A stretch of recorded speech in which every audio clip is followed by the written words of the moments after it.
Hello and welcome back to the fourth episode of the Visual Voices podcast. Really excited, we've got Ella Pye here this week, if you want to say hello. Hello. So, let's get straight into chatting. We're back in the Playwright, where we love our studio. So, Ella, what are you working on at the moment? Well, for final project, I'm doing something a bit different, something that I've never really delved into before. But I'm doing about sex and religion and how about the two human, like the most basic human facets of like human experience. Yeah. But there's a lot of, not restrictions, but kind of like awkwardness surrounding both of the topics. Yes. Because obviously with religion there's a lot of rules about sex and then they never seem to cross over, but they cross over in every way. Yeah, so you're kind of speaking about a subject that's quite taboo. Yeah. And I suppose it's taboo because like the two very intimate things about a human, like a person's identity, like what religion they are, is a huge concept. Whether you have a religion or not, it's still a basic thing that is, you know, I don't know. Yeah. And then sex is just sex. Yeah. It's, I don't know. But it's different from what I normally do. Yeah. But I'm trying to go about it in like, still in the same way that I have about every other project, quite delicate and intimate. And yeah, it's going well so far, I think. What made you approach a different type of project for your final one? Was it wanting to get out of your comfort zone, or were you just drawn to it? It kind of happened by accident, really. Because before we started uni, like with me, I'll focus on something within my brain. I won't speak it out loud, but I'll focus on it and I'll always think about it. And religion was one of those things where I was kind of like, every person I walk past, I'd be like, I wonder if they follow a faith or they go to church, and having conversations with other people about their religion. It just got me thinking. And then within my work, I do kind of focus on an intimate side of human experience. And then I photographed Elle in a field. And I was like, I don't know why I want it to be religious, but I do. But I also want an erotic side to it. And it was the first seminar where I was showing my work, and Jed just, can I say his name? Yeah? And Jed just got it straight away. He was just like, well, it is about religious because she's wearing white and it just feels spiritual. And then from that, I've just kind of gone with it. Yeah. But I enjoy it, it's nice. It's nice to do something different, but it's also scary because it's, for my final project, I'm like, I need to get it right and I need to explore it in depth, and it's not something I've ever really explored before. So, yeah, I don't know, it's scary, but it's exciting. I think that's really great to take that risk, and you know, education when you're doing something creative is the space to take the risk, is what we're being told, right? So I think that's really great that you're taking that plunge. Do you find yourself hitting creative blocks ever during your process? Yeah. Well, to be fair, I've only recently just got out of one. I think after doing the dissertation, that took so much of my energy that I was like, I can't think of doing anything right now. Yeah. But I think being in backlit has like got me out of it, and I'm ready to produce work. And talking with like lecturers like Max today was on about fabric printing and how I want to showcase my work. I'm kind of thinking, well, what photographs do I want for that? And I don't know if that's like the right way to do it, but I'm kind of thinking, well, if I want to make books and then I want to hang fabric, what is going to look good on that? And I'm trying to just navigate my way through it that way, I suppose.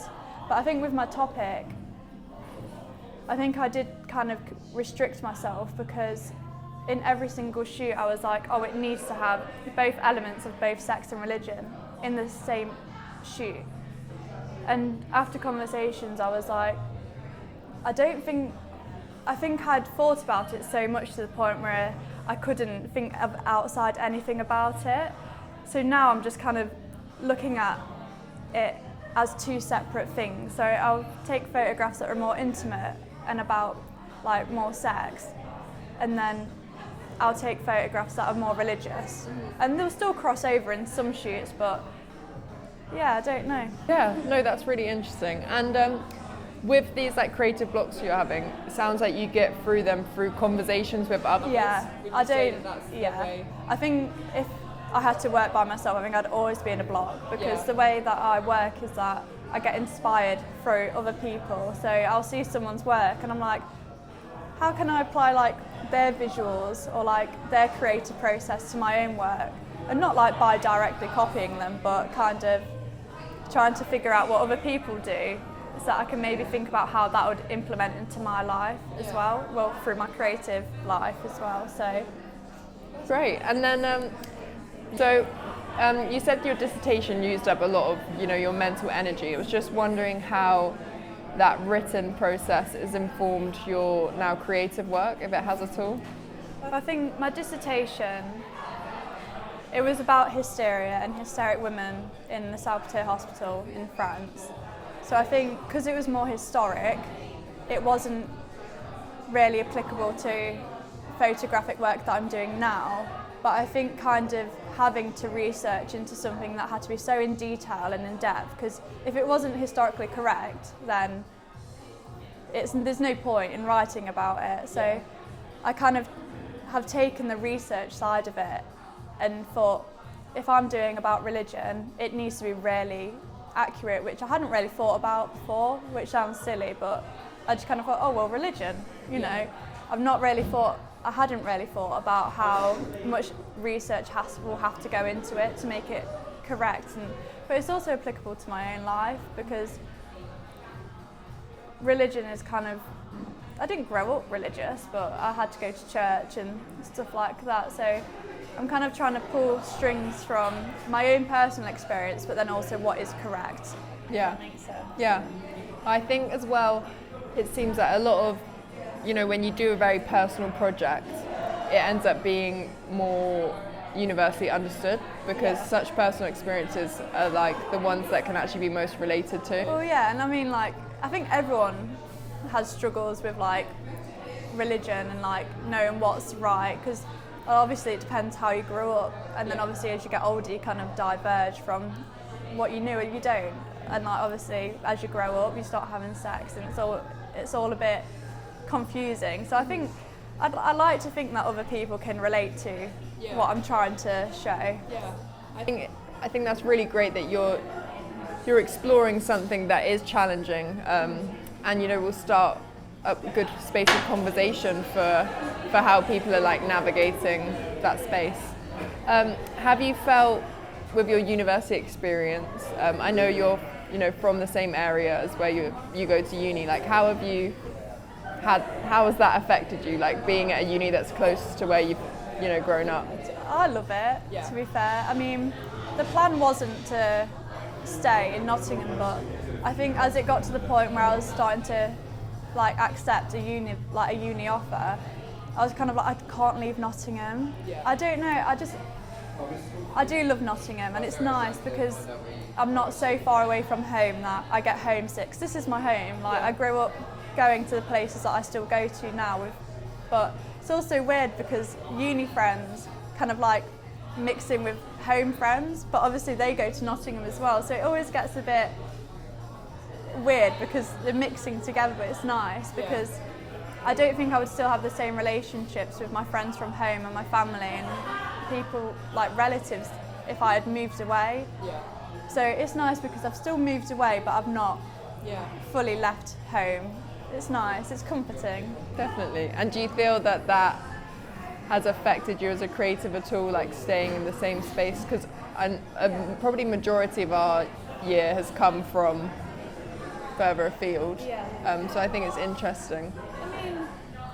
I suppose. I mean, maybe if I did move away, I would have maybe been inspired by a different surrounding. But for me, it's just kind of, I mean, like I went to college in city, so it's not really, I've always been creative in this space. It's never been like I've come into Nottingham to just be in Nottingham. I've always had a creative reason to be here, so it's never really felt like it's been a block, if you know what I mean. I think that's really great. Another thing I'd like to ask is, how do you feel that, you know, you've evolved since first year up to now? Do you feel there's been a big change, or is it? the other day, I was looking through some files of like work that I had done in first year, and I was like, is that what I was doing? Like, not even in a bad way about my past self, but I think it's weird to see like how much more critically engaged you get with your work. Because I know in first year when I was reading all this stuff, I was like, how is this related to what I want to do? Yeah. And then you get to a point now, I mean, in my dissertation I involved camera lucida, which we read in first year, which in first year I didn't get at all, because it was all this new language. And then now I'm applying it to my dissertation and my final project. You kind of start to understand why they taught it us. Mm-hmm. And I think in the work from first year, you can tell that I didn't understand why it was so important, and whereas now, I hope it comes across that I kind of have a bit more idea. Definitely. I think that's very relatable, and I know conversations I've had with other people, everyone's discussing this, like, almost this context that's been embedded within us now as clicked. Yeah, Makes sense. That's what it is. I think as soon as you start getting to this point where you are working a lot by yourself, it just like clicks in your head. It just like clicks in your head about how it should all fit together, and they do all fit together, even though you might not feel like it at the time when you're learning to start off with. Okay, so we're going to do something a bit different this week. We've got last episode's guests to ask the next question. Ooh. So this is from Tom and Ruben. They were slightly negatively toned. Okay. What's the worst part of the creative process for you? That's a good question, actually. I wouldn't ever say there's a worst part about it, because there's always a need to have each part of the creative process. But I suppose just trying to think of new work to produce, because I don't know about you, but like I always feel such pressure to show new work every single week, and obviously a lot of the time it's just not. Like, it's not easy to do, especially if you shoot on film, because there's a lot more process to go through with that. But yeah, I suppose like the pressure that you have to put on yourself. But I mean, other than that, I don't think there's a worst part about it, because I think you always need every single part of it. You need the down to lead to the up, right? Yeah. I mean, like, if I hadn't just had this creative blog, I don't think I'd feel as inspired, because if I'm on a high all the time with my work, then I just don't think you're ever going to be able to critically look at your work in a bad way. Because I think you always need to look at your work in a bad way to some degree. Because I think if you look at your work and think, oh, all of it's amazing, all of it's great, you're never going to be able to choose what you want to show. Yeah, and you're not going to grow or improve if you're. I really agree. Look at some work and I'm like, oh, it's not my great. It's not the best I've ever produced, but I still like it. But I can look at it and be like, yeah, I can do better than that. You can't always love every single thing you do or every single photo you produce. Definitely. That's a really great answer. I like that. Okay, and the other question they ask is, what is your least favourite part about photography? So kind of similar. I'm going to say about like education, like being in education and photography, is that, I mean, I did photography for my GCSEs and at college, and not to like toot my own horn, but like I got the highest. I got a 9 in GCSE and I got a distinction in college. Yeah. And then I think as soon as you get to uni, everyone's as good at it as you are, and obviously at college and at school, no one. I think, from my experience anyway, no one's really that bothered about it. No one really had that drive to do it. Mm-hmm. And I think that is why I did so well, because I kind of stood out, because I really wanted to do it and I knew this is the path I wanted to take. Whereas you get to uni, everyone's after the same thing. Mm-hmm. And I think as soon as you start not getting the best grades, like I'm not getting first in everything, and everyone's kind of getting the same grade, you don't really feel that set aside.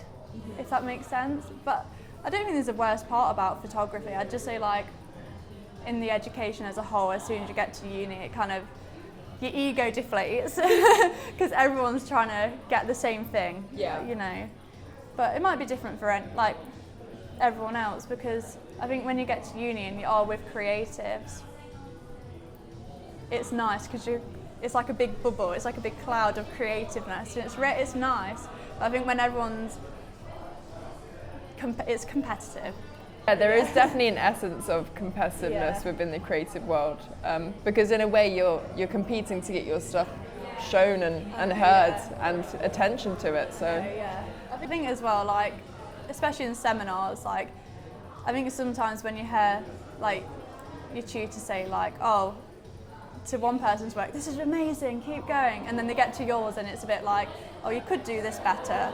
I know sometimes for me I get a bit like, oh, that kind of hurts a bit, because when you put so much effort and then they're not giving you all this great feedback, but you need it to grow, so it's all necessary. Do you find that sometimes comparison can be a bit of a sabotage for you? Yeah, because I know with me, when I see people producing a lot of work every week and they're able to maintain this really good like work ethic, sometimes I look at them like, oh, I wish I had that in me.